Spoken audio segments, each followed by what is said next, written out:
अस्सलाम वालेकुम एवरीवन। आज का जो हमारा टॉपिक है वो बायोलॉजिकल मेथड पे है और इसमें हम सबसे पहले देखते हैं कि जो बायोलॉजिकल प्रॉब्लम है वो क्या है। Any problem associated with living organisms is called biological problem. ऐसी प्रॉब्लम जो कि लिविंग ऑर्गेनिज्म के साथ रिलेटेड है, जैसे कि डिजीजेस, वो बायोलॉजिकल प्रॉब्लम है। और ऐसा साइंटिफिक मेथड जिससे हम स्टडी करते हैं बायोलॉजिकल प्रॉब्लम को, उसको बोलते हैं biological method. A scientific method which is used to study biological problem is called biological method।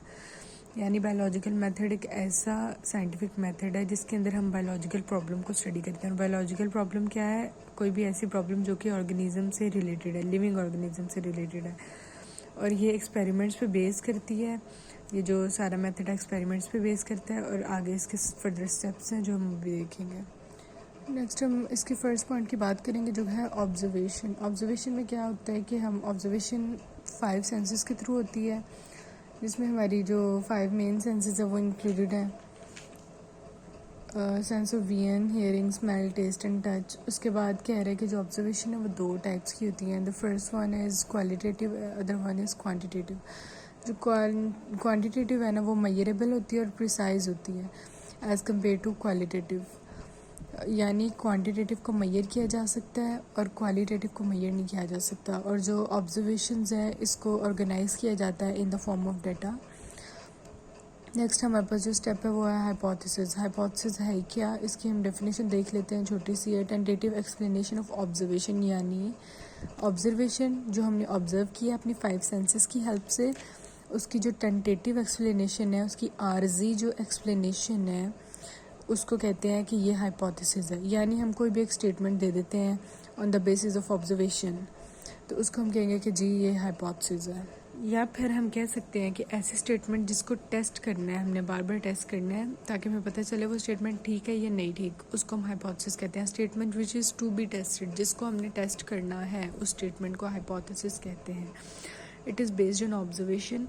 और हाइपोथेसिस को कैसे फॉर्मुलेट करते हैं, कैसे हाइपोथेसिस बनती है? 2 तरीके हैं हाइपोथेसिस बनाने के, मेन 2 तरीके हैं। The first one is deductive reasoning. Deductive reasoning में क्या होता है कि जो स्पेसिफिक कंक्लूजन है फ्रॉम जनरल प्रिंसिपल, हम जनरल प्रिंसिपल को हम लेते हैं, जनरल चीज़ों को, उनसे हम क्या ड्रॉ करते हैं, विड्रॉ करते हैं उनसे हम स्पेसिफिक कंक्लूजन को। इसमें यूज़ होता है सेंटेंस में इफ़ या देन। और इसमें हम एग्जांपल देख लेते हैं, बर्ड्स की एग्जांपल देख लेते हैं कि जैसे हम जनरल एग्जांपल लेते हैं कि बर्ड्स में अगर हम देखते हैं कि स्पैरो जो है, हमने देखना है कि वो क्या है, तो हम पहले देखेंगे कि सारे जो बर्ड्स हैं उनके पास विंग्स होते हैं। ये क्या है? जनरल चीज़ है कि सारे बर्ड्स के पास विंग्स प्रेजेंट है।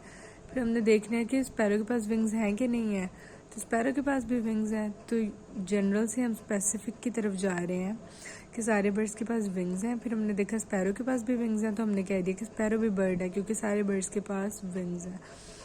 अब दूसरी एग्जांपल हमारे पास प्लांट्स। कह रहे हैं कि जो सारे ग्रीन प्लांट्स होते हैं उनको सनलाइट चाहिए होती है फोटोसिंथेसिस के लिए। लेकिन अगर हम किसी प्लांट को, किसी ग्रीन प्लांट को उठा के अंधेरे में रख देंगे तो उससे तो जो है वो फोटोसिंथेसिस नहीं होगी और खाना नहीं बनेगा उनका। ये हम ड्रॉ करते हैं जनरल से स्पेसिफिक। अब हम अगला वाला जो देख लेते हैं, इंडक्टिव रीजनिंग। दोनों बहुत कंफ्यूजिंग है, तो कोई भी एक अपना पॉइंट रख लें जिससे आपको याद रह सके कि जो है डिडक्टिव, उससे हमने जनरल से स्पेसिफिक की तरफ जाना है और इंडक्टिव में हमने स्पेसिफिक से जनरल की तरफ आना है। हम कंक्लूजन ड्रॉ करते हैं किसी भी स्पेसिफिक चीज़ से, आते हैं जनरल की तरफ। यहाँ हम एग्जांपल लेते हैं बर्ड की कि अगर हम कह रहे हैं कि स्पैरो एक बर्ड है, तो जो है उसके जो विंग्स हैं वही डिटर्मिन कर रहे हैं ना कि वो एक बर्ड है। तो जो बाकी के जो एनिमल्स हैं, बाकी के जो बर्ड्स हैं जिसमें आ रही हैं, ईगल्स आ रही हैं, पिजन्स आ रहे हैं, उनके पास भी तो विंग्स हैं। तो हम कहेंगे कि अगर स्पैरो के पास विंग्स हैं और वो बर्ड है, तो जो ईगल है उसके पास भी विंग्स हैं तो वो भी बर्ड हुई। अब और भी कुछ वेज हैं, जनरल वेज हैं वो हाइपोथेसिस की, फॉर्मुलेटिंग हाइपोथेसिस, जिसमें आ जाती है इमेजिनेशन कि एक बंदा इमेजिन कर लेता है, साइंटिस्ट इमेजिन करता है कि ये ऐसे हुआ होगा। या फिर प्रेफरेंस, उसको पसंद होगी कोई चीज़ या कोई अपनी पर्सनल प्रेफरेंस होगी कि हाँ जी ये चीज़ हो सकती है।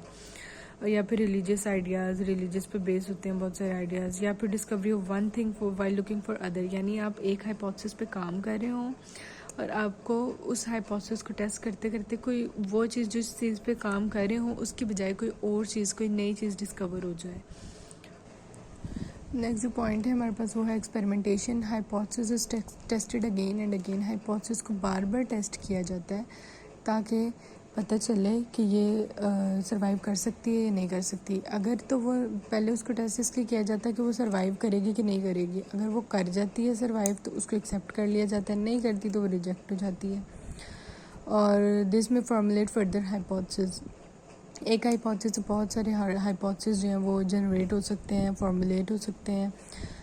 और नेक्स्ट हमारे पास जो पॉइंट है वो है theory. A series of hypothesis supported by the results of many test is called a theory.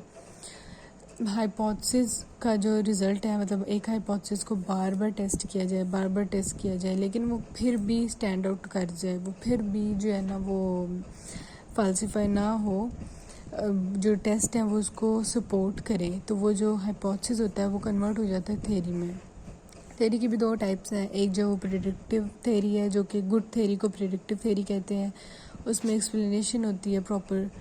और नेक्स्ट जो हमारे पास है वो है प्रोडक्टिव थ्योरी। जो है ना वो मोस्ट इम्पोर्टेंट उसका जो फीचर होता है ना वो ये होता है कि इससे जो ये सजेस्ट करती है नए हाइपोथेसिस को। Testing goes on and on, नए हाइपोथेसिस बनते हैं, नई थ्योरीज बनती हैं उनसे। और इसकी जो एग्जांपल्स हैं, एग्जांपल ऑफ बायोलॉजिकल थ्योरी ज़रा कम ही है बायो में, जिसमें एग्जांपल्स आ रही हैं डार्विन्स थ्योरी और सेल थ्योरी।